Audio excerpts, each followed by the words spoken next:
Queen Ketharai of the Volanti Dominion had ruled 40 star systems for 300 years.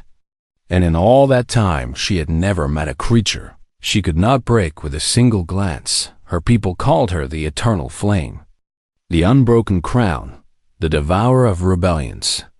And she had earned every title through blood and conquest and the merciless application of power that lesser species could not even imagine. She stood 8 feet tall with skin that glowed like molten silver and eyes that burned with ancient psionic fire. And when she walked through the halls of her obsidian palace on Volanta's prime, even her most trusted advisors trembled in her presence. So, when the delegation from the human species arrived at her court requesting an alliance, she almost laughed them out of the throne room. Humans were nothing special in the grand tapestry of the galaxy. Or so everyone believed at the time. They had only discovered faster than light travel a mere century ago, which made them infants compared to civilizations that had sailed between stars for millennia. Their bodies were soft and fragile, easily broken by the harsh realities of space. They possessed no natural weapons, no psychic abilities, no bioluminescent displays of dominance, no venom or claws or armored scales. They were small and weak and short-lived, burning through their entire existence in less than a century, while Ketharai had already seen 300 years and would see 300 more. Her chief advisor, a serpentine creature named Vosik, who had served her family for 6 generations, whispered in her ear that the humans were desperate. Their colonies on the Outer Rim were being raided by pirates from the Crimson Syndicate, and they lacked the military strength to protect their people without help from a major power. They come to beg. Vosik hissed with amusement. Let us hear their pathetic pleas and send them away with nothing. My queen. But Ketharai was a ruler who had survived 3 centuries of political intrigue and assassination, attempts and wars that had burned entire worlds to ash. And she had not survived so long by being foolish. She would hear what the humans had to say. Human delegation consisted of 5 individuals in simple gray uniforms, and they walked into her throne room without the cowering posture she expected from supplicants. At their head was a man who appeared unremarkable in every way. He was neither tall nor short, neither handsome nor ugly by human standards, with brown hair that was going gray at the temples and calm brown eyes that seemed to hold no fear whatsoever. His name was Marcus Cole, and he served as the chief diplomatic envoy for the United Human Alliance. Your Majesty, Marcus said with a slight bow that showed respect without submission. Thank you for granting us an audience. Ketharai studied him with her psionic senses, trying to read his thoughts and emotions the way she read every creature that stood before her throne. But something strange happened when she reached out with her mind. She found nothing, not the blankness of a shielded mind or the chaos of insanity, but something else entirely. It was as if Marcus Cole had built a wall inside himself, so strong and so deep that even her ancient powers could not penetrate it. And behind that wall she sensed something vast and sleeping, something that made her pause for the first time in decades. Your envoy is interesting, she said to the other humans, ignoring Marcus entirely to see how he would react. Does he not speak for himself, or is he merely a puppet on strings? Marcus smiled, and it was a warm and genuine expression that reached his eyes. I speak when speaking serves a purpose. Your Majesty, he said, and I remain silent when serves better. Though I am happy to answer any questions you might have. There was no anger in his voice, no wounded pride, no desperation to prove himself. He simply stood there like a stone in a river, letting her provocations flow around him without disturbing his. Calm Ketharai found herself intrigued despite her better judgment. The negotiations lasted for 3 weeks, and during that time Ketharai learned more about humans than she had ever cared to know before. They were indeed soft and fragile and short-lived, but they were also stubborn beyond reason and creative beyond measure, and possessed of an adaptability that bordered on the absurd. where other species would give up when faced with impossible odds. Humans simply tried a different approach, and then another, until they found something that worked. Marcus Cole proved to be a skilled negotiator who never raised his voice, and never made threats, and never showed frustration, even when Vasek deliberately insulted him in front of the entire court. He simply smiled that calm smile and redirected the conversation back to matters of substance. And slowly but surely, he began to win concessions that Ketharai had not intended to give. By the end of the second week, she realized that she was actually enjoying their verbal sparring matches. Then the Galactic Council intervened. The Council was a body of representatives from the 12 most powerful civilizations in the known galaxy, and they had rules about alliances between major powers and minor species. Such alliances, they declared, required a binding union to ensure both parties remained committed to the agreement.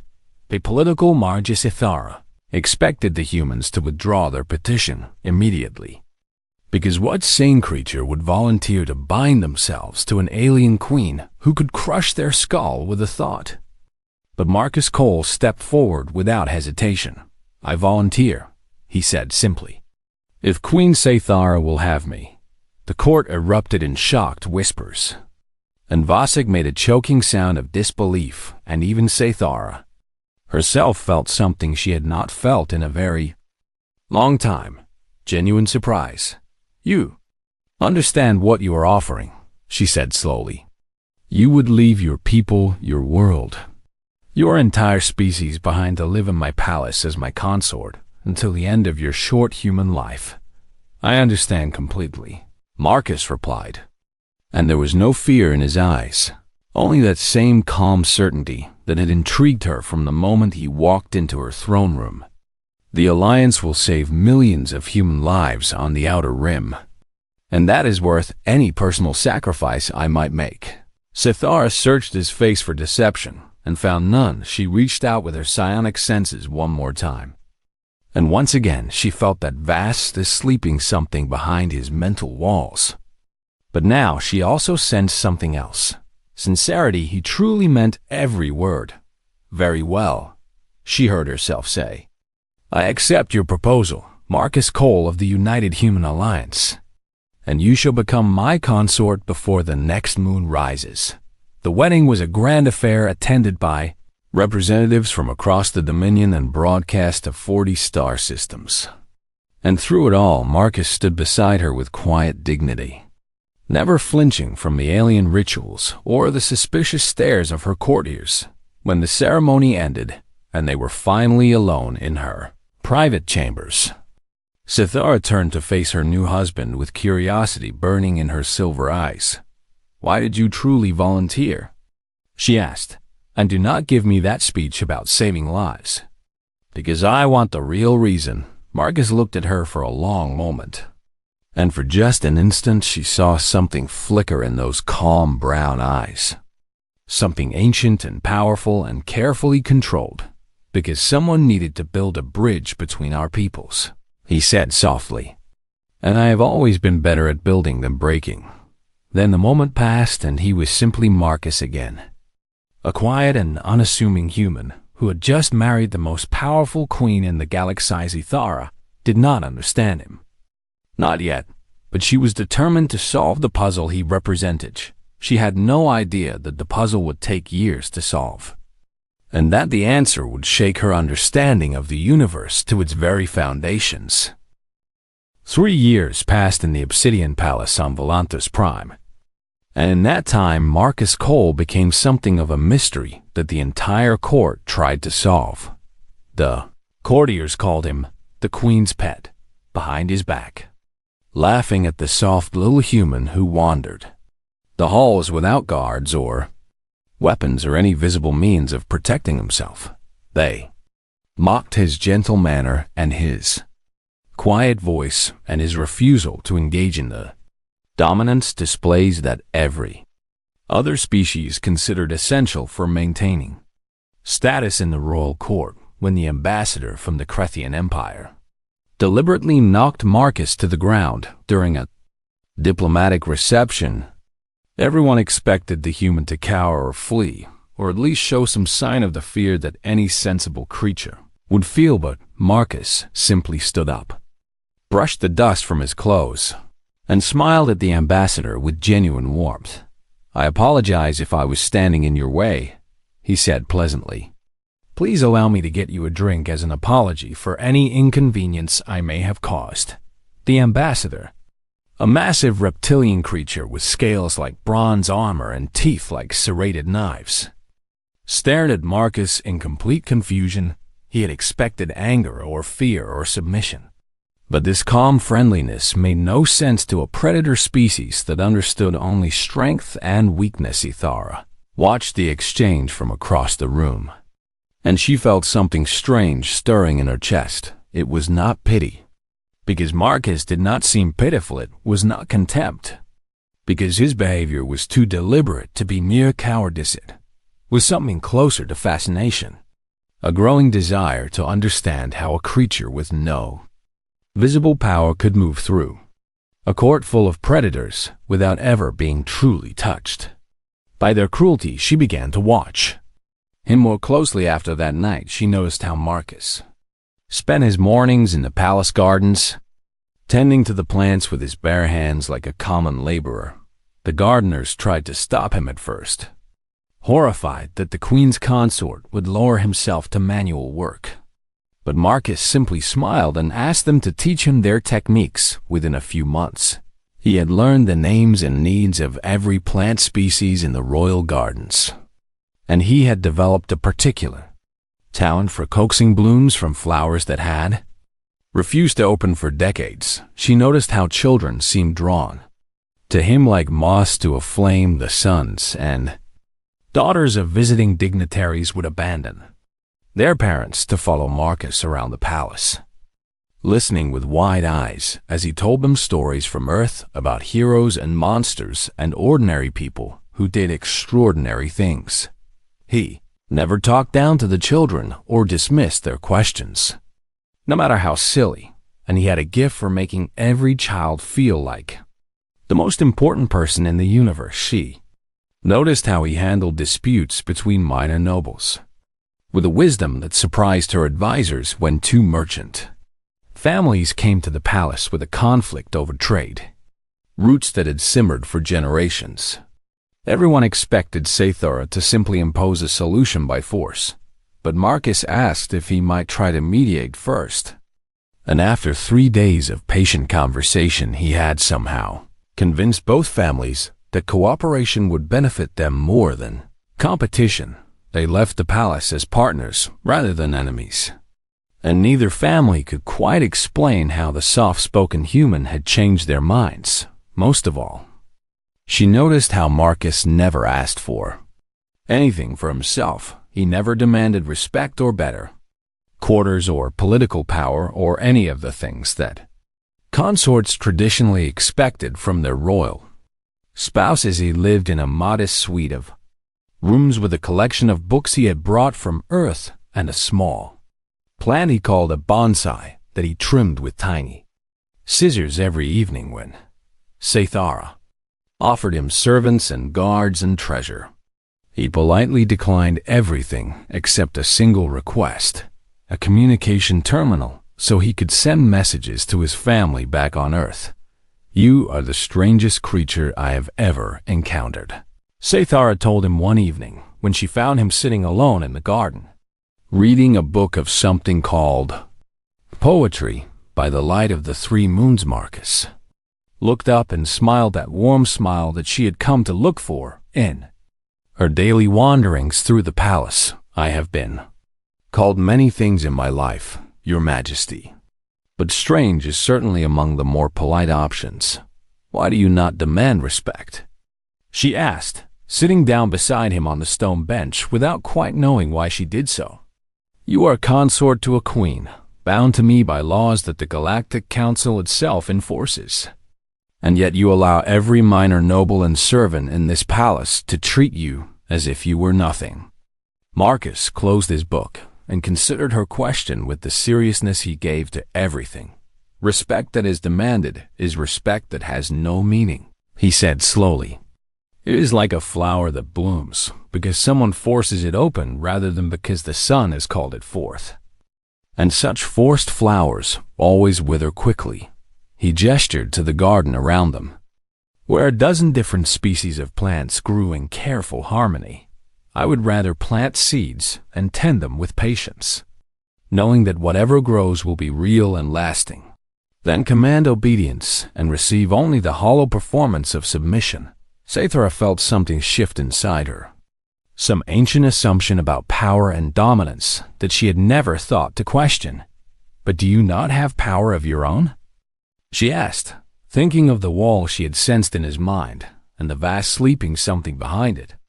My psychic advisors cannot read your thoughts, which should be impossible for a species without psionic abilities.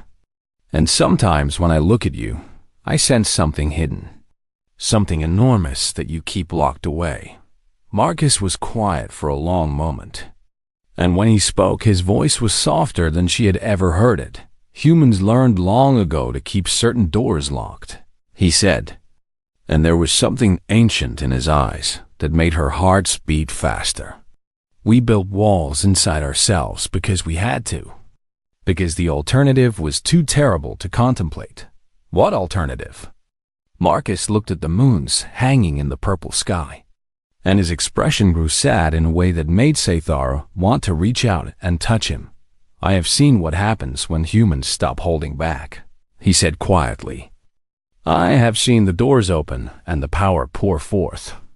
And it is not a beautiful thing, Your Majesty, and it is not something I ever wish to see again. But surely power is always beautiful, Ketharai argued, because that was what she had believed for 300 years. Power is the only thing that matters in this universe, the only thing that keeps us safe from those who would destroy us. Marcus turned to look at her, and for just a moment she saw past the gentle human mask to something beneath, something that had survived horrors she could not imagine and emerged with its kindness somehow intact. Power is a tool, he said softly. Nothing more and nothing less, and like any tool, it can be used to build or to destroy.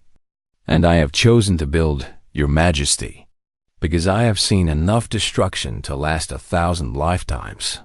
Then he smiled again, and the moment passed, and he was simply Marcus once more, her strange and gentle husband, who seemed to have no ambition beyond tending gardens and telling stories to children. But Ketharai could not forget what she had glimpsed behind his eyes, and she could not stop wondering what kind of destruction a species as soft and fragile as humans could possibly have witnessed. She would learn the answer sooner than she expected. And when she did, everything she thought she knew about power would shatter like glass beneath a hammer. The Ketharai came without warning on a morning that had begun like any other. Ketharai was in her war room reviewing fleet deployments when the first alarms began to scream. And by the time she reached the observation deck, the sky above Velanthos Prime had turned black with enemy ships. There were thousands of them, perhaps tens of thousands, blotting out the light of the sun like a plague of metal. Locusts descending upon a helpless field of grain. The Ketharai were a nightmare species that existed only in whispered legends and classified intelligence reports. A hive mind collective that consumed entire civilizations the way other creatures consume meals. They had no diplomats and no ambassadors and no concept of surrender or negotiation. Because to the Ketharai, every other form of life was simply food waiting to be devoured. Their world ships were living things, massive organic constructs grown from the bones and flesh of conquered species. And their soldiers were chitinous horrors that stood 10 feet tall with bladed limbs and acid, blood and minds connected to a single vast intelligence called the Overmen. Ketharai had studied them in military academies 3 centuries ago, back when they were considered an ancient threat that had been defeated and scattered long before her grandmother was born. But now they had returned, and they had come for her dominion. All ships launch immediately. she commanded, and the mighty fleet of the Volanthi Dominion rose to meet the enemy with weapons blazing and shields flaring. For 6 hours her admirals fought with skill and courage, and every ounce of tactical genius they possessed. And for 6 hours the Ketharai absorbed every attack and kept coming. Wave after wave after wave of ships and soldiers, and Death Sithora watched her finest battleships die one by one, watched her most decorated commanders vanish in balls of fire and debris, watched 300 years of military supremacy crumble to nothing against an enemy that simply did not care how many of its own it. Sacrificed by sunset, the fleet was gone. Every ship, every fighter, every escape pod had been destroyed or consumed, and the Ketharai world ships were descending through the atmosphere like gods of destruction, coming to claim their due. "Your Majesty, we must evacuate," Vasek screamed, pulling at her arm with his serpentine coils. "The royal shuttle is waiting, and we can reach the backup command center on." "There is nowhere to run," Sethara said quietly, and her voice was calm, even as her hearts pounded with fear she had not felt since childhood. "They have surrounded the planet with a blockade 3 ships deep, and any vessel that tries to leave will be destroyed before it clears the atmosphere." She drew her psionic blade, a weapon that had been forged by her ancestors 1,000 years ago and passed down through generations of warrior queens.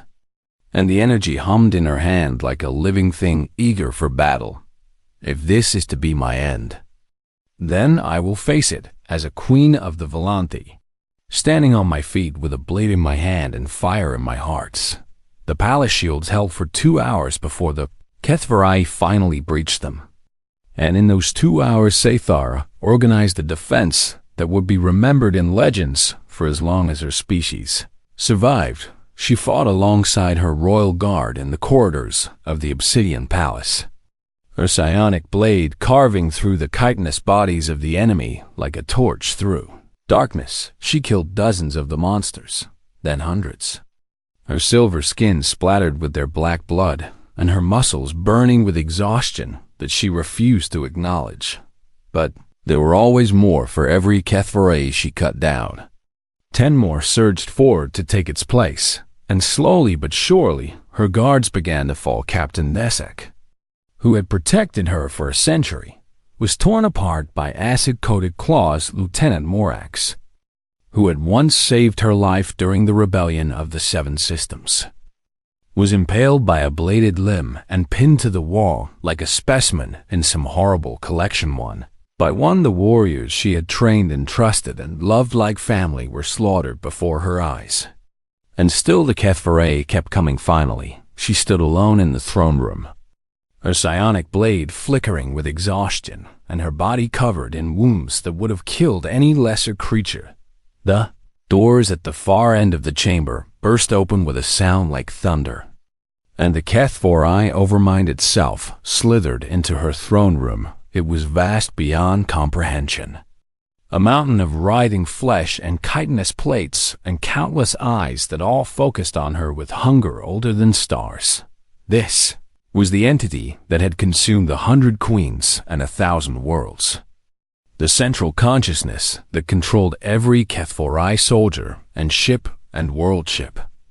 And now it had come to claim Sethara as its latest meal. "Little queen," it spoke, and its voice was a chorus of millions of absorbed minds screaming in unison. "Your resistance has been amusing, but it ends now, and you will join the collective. And your thoughts will become my thoughts, and your memories will feed my hunger for eternity." Sethara raised her blade with arms that trembled from exhaustion, knowing she could not win, but refusing to surrender even in the face of certain death. "I am Sethara of the Volanthi Dominion," she said through clenched teeth, "and I bow to no creature, living or dead, or whatever abomination you have become." The Overmind laughed, a horrible sound that made the walls shake, and the air itself seemed to recoil in disgust. Then a voice spoke from behind her, soft and calm and utterly out of place in this nightmare of blood and death. "Sethara, "Step behind me, please." She turned her head and saw Marcus standing there. Her quiet human husband who had no weapons and no armor and no visible power of any kind. He had somehow survived the invasion and made his way through corridors filled with monsters. And now he stood in the doorway of her throne room looking at the Overmind with an expression she had never seen on his face before. It was not fear. It was something that looked almost like resignation. Like a man preparing to do something terrible that he had hoped he would never have to do again. "Marcus, run!" she shouted. "You cannot fight this thing. You cannot even close your eyes." "My love," Marcus said, and his voice was different now. Deeper and resonant with harmonics that seemed to vibrate in her bones. "What are you? Close your eyes," he repeated. And there was command in his tone that she had never heard before. A weight of authority that made her want to obey despite 3 centuries of ruling without question. "What I am about to do is something humans do not like others to see, because those who see it rarely remain unchanged." The Overmind laughed again, sensing easy prey in the small soft creature that had stepped between it and its meal. Another morsel for the feast. It gurgled with pleasure. "How kind of you to deliver yourself to me." Little human Marcus did not respond to the monster. He simply looked at Ketharai with those calm brown eyes that she had come to know so well over 3 years of quiet companionship. And for just a moment, she saw past all his walls and barriers to the truth that lay beneath. What she saw made her blood turn to ice. "I'm sorry you have to see this," Marcus said softly. "I truly am." Then he turned to face the Overmind. And the door he had kept locked for so long finally began to open. Ketharai did not close her eyes. She had ruled 40 star systems and commanded fleets that could crack planets like eggs and face down assassins and rebels and horrors beyond counting. And she would not turn away now, no matter what Marcus warned her about, so she watched as her quiet, gentle, seemingly powerless human husband finally stopped pretending to be weak. The change began slowly. Like the first tremors before an earthquake that would reshape continents, Marcus stood perfectly still in front of the Overmind. And at first nothing visible happened, but Ketharai could feel something shifting in the fabric of reality itself. Her psionic senses, which had never been able to penetrate the walls he had built around his mind, suddenly detected those walls crumbling. And what poured out from behind them was so vast and so terrible that she staggered backward in shock. The Overmind felt it too. Ancient hive mind that had consumed 100 civilizations and absorbed billions of consciousness suddenly went very, very still. "What are you?" it asked. And for the first time there was something other than hunger in its voice. Marcus did not answer with words. Instead, he simply let go of the control he had maintained every moment of every day for his entire adult life. And the door that humans had learned to keep locked swung open at last. Light exploded from within him. But it was not ordinary light. It was something older than stars. Something that burned with the accumulated will of a species that had spent its entire existence fighting against impossible odds and refusing to die. Ketharai saw images in that light. Fragments of memory and history that crashed against her mind like waves against a shore. She saw primitive humans huddled in caves while predators circled outside. And those fragile creatures did not flee or hide. They picked up rocks and sticks and fought back against things that should have destroyed them. She saw humans spreading across their world like wildfire, adapting to every environment from frozen wastelands to burning deserts, surviving through stubbornness and creativity and a refusal to accept defeat that bordered on insanity. She saw them splitting the atom and touching the face of infinity, building weapons that could crack their own planet in half, and then somehow choosing not to use them, holding back power that would have driven any other species to conquest and destruction. She saw wars that killed millions and plagues that killed billions and extinction events that should have ended their story forever. And every single time the humans simply refused to stop existing. They crawled out of the ashes and the mass graves and the nuclear wastelands. And they rebuilt, and they survived, and they kept going forward no matter what the universe threw at them. All of that history, all of that survival, all of that defiance against death itself was contained within Marcus Cole. And now he was letting it out. His physical form did not change. He did not grow larger or sprout weapons or transform into some monstrous battle form. He simply stood there, still looking like a soft and fragile human. But now the truth of what humans really were blazed from his eyes like twin suns. The Overmind screamed. It was a sound that Ketharai had never heard before. A noise of pure terror ripping from a creature that had not known fear in millions of years of existence. "What are you?" It shrieked again, and its mountain of flesh was pulling back, retreating from the small figure that stood before it with light pouring from his eyes. "I am human," Marcus said, and his voice was a chorus now, layered with echoes of countless generations speaking in unison. "I am the descendant of creatures who looked at a hostile universe and refused to bow, who faced extinction 1,000 times and chose to survive through nothing but will and spite and stubborn refusal to accept reality as it was presented to them." He took a step forward, and the Overmind flinched, actually flinched. A predator species that had never known what it meant to be prey suddenly understanding. The feeling with perfect clarity. I am the product of 11 billion minds that have learned to lock this power away because we know what happens when we let it loose, Marcus continued. We know the destruction we can cause, the worlds we can burn, the species we can erase from existence when we stop holding back. Another step forward, and now the Overmind was trying to flee, its massive form squeezing toward the doors of the throne room in desperate attempt to escape. "We choose to be kind," Marcus said, and his voice was thunder and lightning and the cold silence between stars. "We choose to be gentle, not because we are weak, but because we have seen the alternative, and we have decided that power without restraint is no power at all." He raised one hand, palm facing the Overmind, and the light intensified until Ketharai had to shield her eyes. "You have consumed 100 civilizations," Marcus said. "You have devoured billions of conscious beings and added their minds to your collection. And you have done this because you believed you were the apex predator of this galaxy, the ultimate expression of survival and dominance." His hand began to glow with energy that made reality itself tremble. "But you have never faced a human who has stopped pretending to be harmless."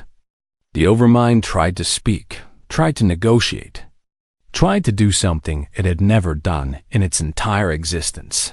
Beg for mercy. "Please," it whimpered through a million mouths. "Please, we did not know. We could not have known. We will leave. We will never return. Just please do not." "You killed my wife's guards," Marcus said softly. "You destroyed her fleet and invaded her home and threatened everything she loves. And for that there can be no negotiation, no retreat, no mercy." The light in his hand blazed like a newborn star. "You wanted to consume a human mind?" Marcus asked, and there was something almost like pity in his chorus of voices. "Then consume this, and learn why every species in every galaxy should fear the day when humans stop being kind." He released the powers Ethera closed her eyes at the last moment. Not out of fear, but because the light was simply too bright for any physical form to perceive without being blinded. She felt the energy wash over her like a warm wind, gentle and protective where it touched her skin, but she also felt what it did to the Overmind. She felt the ancient hive mind screaming as 11 billion human wills crashed against its consciousness. Like an ocean of fire, she felt its carefully accumulated minds being torn apart and scattered. To the cosmic winds, she felt its physical form dissolving, not just dying, but being unmade at a fundamental level, erased from existence as if it had never been, and then silence, perfect. Absolute silence when Ketharai finally opened her eyes. The throne room was empty, except for her and Marcus. There was no sign of the Overmind. No corpse, no residue, nothing at all to indicate that a mountain of alien flesh had been standing there moments before she looked up through the shattered dome of her palace. At the sky above the Ketharai world ships were gone, every single one of them, vanished as completely as their master, across the entire planet, across the entire star system, across every world where the Ketharai had spread their invasion force. Nothing remained but empty space and confused survivors, wondering what had happened. Marcus Cole stood with his back to her, his shoulders shaking, and she realized with shock that he was crying. "Marcus?" She whispered. He did not turn around, but she could hear the tears in his voice when he spoke. "I am sorry," he said. And he was just Marcus again, just a quiet human man weeping in the ruins of her palace. "I did not want you to see that, and I did not want to do that. But I could not let them hurt you." Ketharai stared at the small, fragile creature who had just erased an entire species from existence with nothing but his will and his refusal to let evil triumph. She had so many questions, but only one of them mattered right now. "Marcus," she said, her voice barely a whisper, "what are humans?" He finally turned to face her, and his eyes were just brown eyes again, red from crying, but no longer burning with the light of 11 billion souls. "We are a species that chose to be kind," he said softly, "and that is the most terrifying thing in the universe." The fires burned through the night as Ketharai held Marcus in her arms. They sat together on the steps of her broken throne, surrounded by the ruins of a palace that had stood for 1,000 years.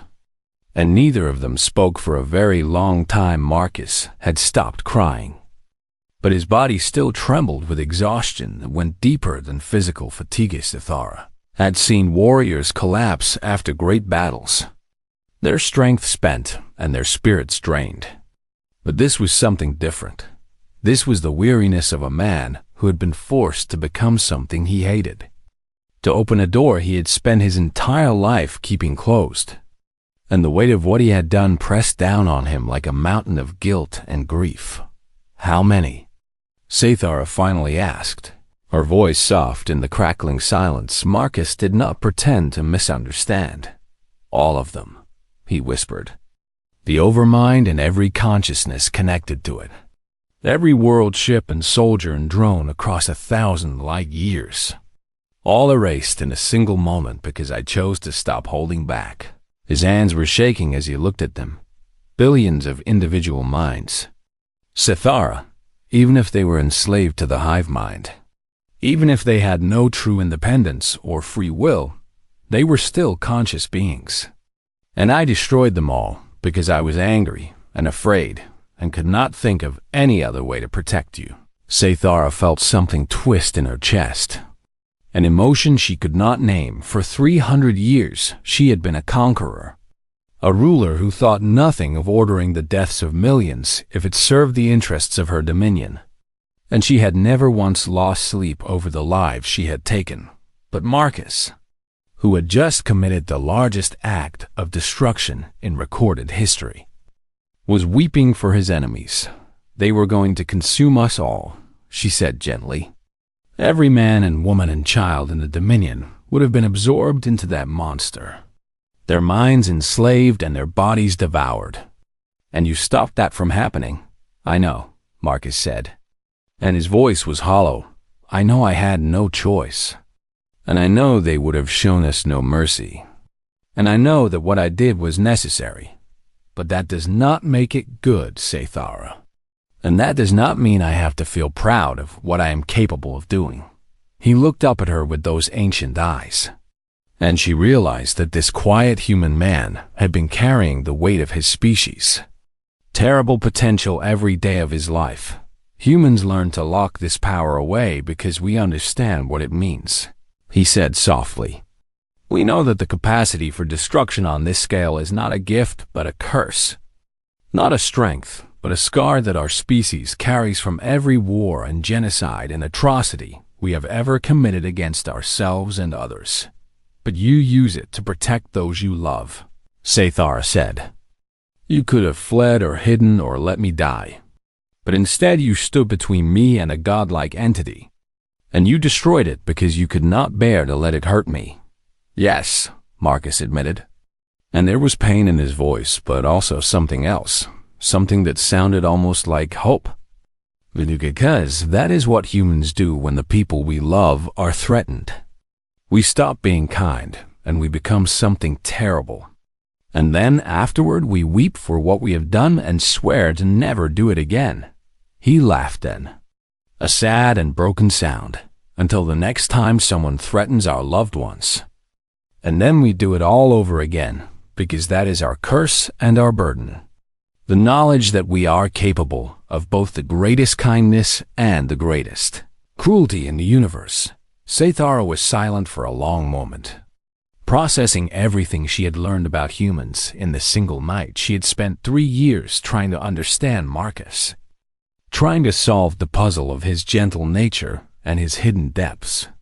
And now she finally had her answer. He was not weak pretending to be strong, he was strong pretending to be weak. A monster who chose every single day to be a man. A creature of terrible power who had built walls around his own soul because he feared what he might become if he ever let that power loose. The other species of the galaxy, she said slowly. They mock humans as soft and fragile and short-lived. And they have no idea what they are truly dealing with, do they? Marcus shook his head. Most humans go their entire lives without ever touching the power I released tonight, he said. We have built entire civilizations and cultures around the idea of restraint, around channeling our survival instinct into creation rather than destruction. And for many of us, the walls we build are so strong that we never even know what lies behind them, but the potential is always there. Yes, Marcus said quietly. In every human who has ever lived, from the first cave dweller who picked up a rock to defend their family to the star travelers, who now walk among a galaxy of alien species, the potential for what I did tonight is always there, waiting behind locked doors. Ketharai thought about the implications of that truth. The galaxy was full of predator species who believed themselves superior to humans, who looked at the soft and fragile newcomers and saw easy prey waiting to be exploited if they knew what humans were truly capable of. If they understood that every single human they encountered was a locked door with an apocalypse behind it, the entire balance of power in the known universe would shift overnight. Why do you hide it? She asked. If the galaxy knew what humans could do, no one would ever dare threaten your species again. Marcus was quiet for a long moment, and when he spoke, his voice was filled with a wisdom that she was only beginning to understand. Because fear is not respect, Ketharai, and obedience born from terror is not loyalty. And a galaxy that bows to us because they are afraid of what we might do is not a galaxy where we want to live. He reached up and touched her face with a tenderness that made her heart ache. We want to be known for our art and our music and our stories, he said softly. We want to be valued for our kindness and our creativity and our stubborn refusal to give up on impossible dreams. We want to build bridges between species and explore the wonders of the cosmos and leave the universe a little better than we found it. His eyes were clear now, no longer clouded with tears, and she saw something in them that she had never expected to find in any creature, a genuine desire to be good. We do not want to be monsters, Marcus said. Even though we know that is what we are, we do not want that to be the only truth about humanity. And so we lock the doors and build our walls and choose to be kind, because the alternative is becoming something we could never forgive ourselves for being. Ketharai, Queen of the Volanthi Dominion, ruler of 40 star systems, conqueror of countless worlds, looked at the small, fragile human who had just saved her entire civilization. And she understood at last what she had married not a pet or a political convenience or a curiosity to be studied. She had married a guardian, a protector, a being of unimaginable power who had chosen to express that power through gentleness and love and patient kindness. She had married a monster who woke up every morning and decided to be a man. "I love you," she said. And the words surprised her because she had not known they were true until she spoke them. Marcus looked at her with wide eyes. And then he smiled, that same warm and genuine smile she had seen on the first day they met. "I love you too," he said softly. "I have loved you since the day I agreed to this marriage, because I saw in you the same thing I try to see in myself, the potential to be something better than the universe expects."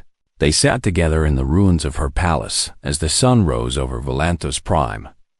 A queen and her human consort, a predator and a monster who had both chosen to be something more than their natures demanded. The galaxy would learn in time about what Marcus had done, about the power that humans carried within them, and everything would change. But for now, in this quiet moment amid the ashes of the old world, Ketharai was content to simply hold her husband and feel grateful that such a creature had chosen to love her. She had spent 300 years believing that power was the only thing that mattered. Now she understood.